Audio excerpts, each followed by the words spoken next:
You leave the UFC, you go to Bellator. I think I was like one of the only fighters to be under contract with Bellator and UFC at the same time. I left the UFC because they took my Reebok deal, but I think I owed them one more fight on contract, or I was going to get sued or something, but I had to buy myself out of that UFC contract. I think it cost like $1.7 million, but it was a big you number making that like kind that. of money? Rampage Jackson just got paid from the UFC's historic $375 million settlement, and he's not holding back. Laughing, grinning, and flexing live on stream, the former champion shouted, "I got my money," which immediately infuriated the UFC president Dana White. So why is Dana White so angry? What does this settlement really mean for the fighters and for the future of the UFC itself? Make sure you hit that subscribe button to help out the MMA desk, and let's dive right in the video. Rampage didn't whisper. He laughed, he grinned, and he told everyone watching that the money finally hit. After years of feeling overlooked, he sat in front of a webcam and spoke like a dad who could finally breathe. He said his kids would have a good holiday. He joked about a little extra bump before the end of the year. It felt real and unfiltered, like a fighter with swollen knuckles finally getting a win he couldn't get inside the cage. The chat went wild, clips spread everywhere, and fans reposted the moment again and again. Older MMA fans remembered the slams, the title nights, the walkouts. Newer fans saw a legend who helped build the sport from the ground up finally getting some back pay. You could hear the relief in his voice. He wasn't flexing a brand. He wasn't selling anything. It was a human moment, and that's why it hit so hard. What's the most amount of money you've made in a fight? With pay-per-view and everything, I probably made my most money on Chuck Liddell. Millions. Wow, see that? Getting a cut of the gate, getting a cut of the pay-per-view? Yeah, it was, I don't want to say the number, but You don't have to say the number. it was over $5 million Wow. because of the pay-per-view. But there was a heavier meaning behind the smile. This wasn't a bonus. It was a sign that a long fight outside the cage had finally landed a clean shot. Rampage's celebration felt like a victory party for hundreds of fighters who couldn't say it out loud. And as the clips kept spreading, one question started to rise through the noise. If this was such a clear win for the old guard, who was angry about it and why? To understand the money, you have to go back to the start. Years ago, fighters said the company controlled the game so tightly that there was no real way to test their value. They said doors were closed with venues and sponsors. They said contracts kept them locked into deals that made it hard to say yes to anything outside. In court, experts argued about charts and models, but the simple idea was this: if more promoters could chase the same stars, the stars would make more money. The case lasted a long time. Papers were filed, emails were read, numbers were challenged. By the time a deal sat on the table in 2024 and then a bigger one in 2025, the class period was set. Fights from late 2010 to mid-2017. Almost everyone who could join did join.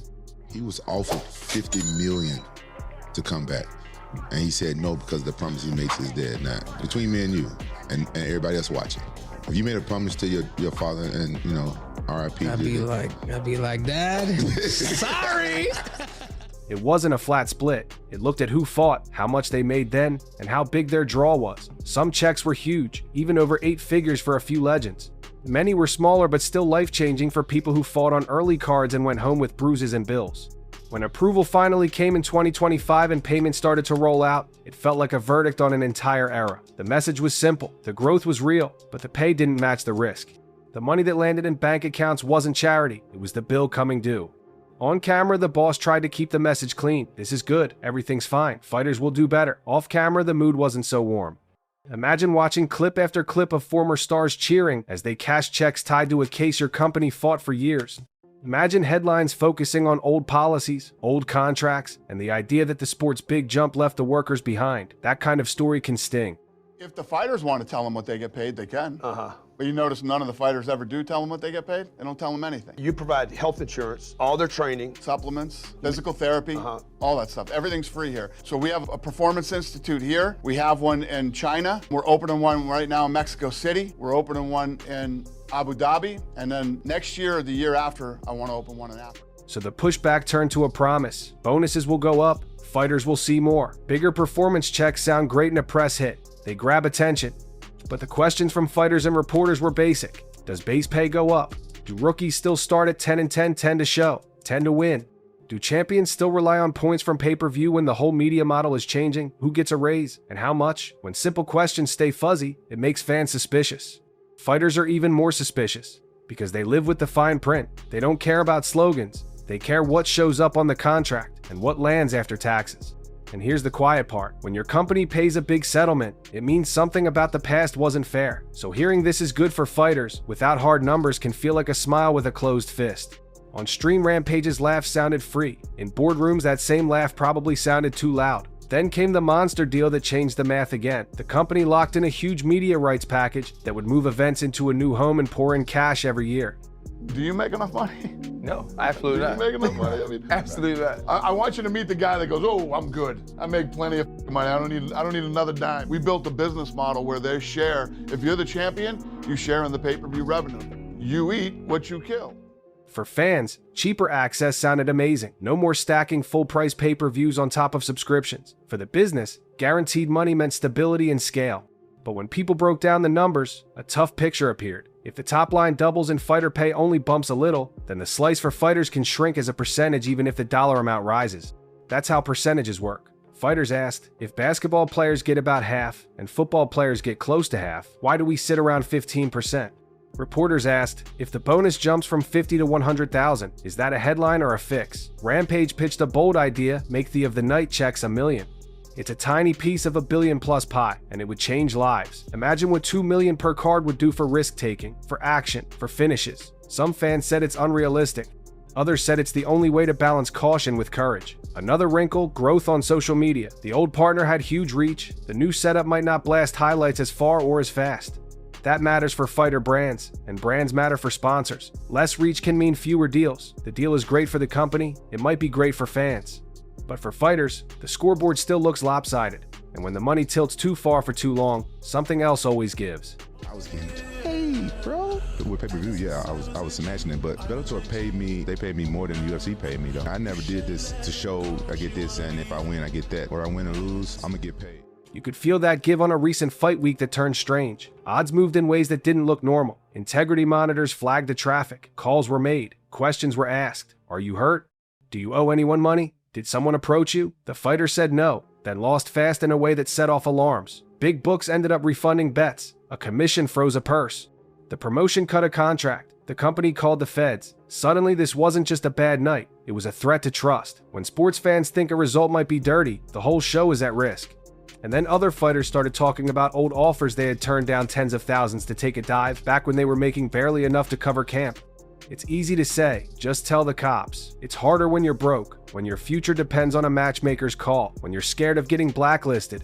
We called the fighter and his lawyer and said, what's going on? There's some weird action going on in your bet, weird betting action going on in your fight. Are you injured? Do you owe anybody money? When the person approaching you seems connected, low base pay isn't an excuse for cheating, but it is the quiet door that bad actors push open. If you build a system where winning pays your rent and losing gets you cut, you encourage safe fights. If you build a world where a shady offer can pay more than your purse, you invite disaster. After the scandal, new policies were discussed, like stopping a fight before it happens if the betting looks off. That's good, but it's a bandage. The wound is still the same. When athletes carry the danger, they need pay that makes crime look dumb, not tempting. Behind the talk shows and press hits are people who wake up sore, tape their joints, and hope today's sparring doesn't break something that ends their run. The lower card fighters often earn $10,000 to $12,000 to show, the same to win. After coaches who deserve their cut, managers, travel, and taxes, that money shrinks fast. Many teach classes at night, some drive rideshare, others work full-time in tough jobs, and then train on their off hours. When a rookie wins and takes home $20,000, it sounds good until you list the costs. The pressure builds. One loss can mean a short notice fight, a risky cut, or a pink slip. That stress doesn't just live in the cage. It sits at the dinner table. It shows up when your kid needs a doctor visit. It shows up when your back hurts, and you can't afford to take 2 weeks off. Rampage smiling about giving his kids a great holiday was sweet, but it also hinted at years where holidays were tight, even for famous names. And when your family faces trouble like legal issues or bills piling up, that extra stress can twist a fighter's mind into knots. We don't need to say every detail to understand the weight. That's the human cost the numbers hide. Fans see a walkout, a fight, a post-fight interview.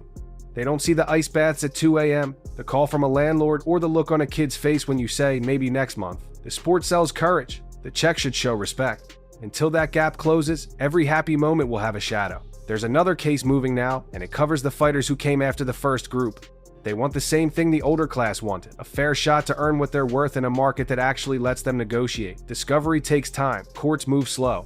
The company will fight hard, because that's what big companies do when the stakes are huge. But the pressure is building from more places than just a courtroom. Fighters talk to each other across gyms and countries. Managers compare offers. Fans understand splits better than ever. Media deals are public. Bonus amounts are public. Purses leak. People can do simple math, and the simple math is stubborn. If a league grows and an athlete's slice stays tiny, the argument that exposure is your pay starts to sound like a joke. The next few years will set the tone for a generation. Will contracts get clearer? Will base pay jump? Will the win bonus model, half your money disappearing with one judge's card, finally change? Maybe union talk grows louder. Maybe new promotions force a bidding war.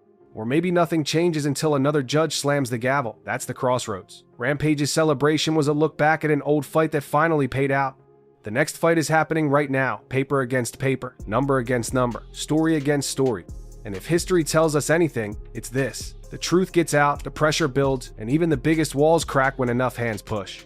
Rampage's celebration wasn't just a viral moment, it was a symbol. For the first time in years, fighters who helped build the sport finally saw proof that speaking up can pay off.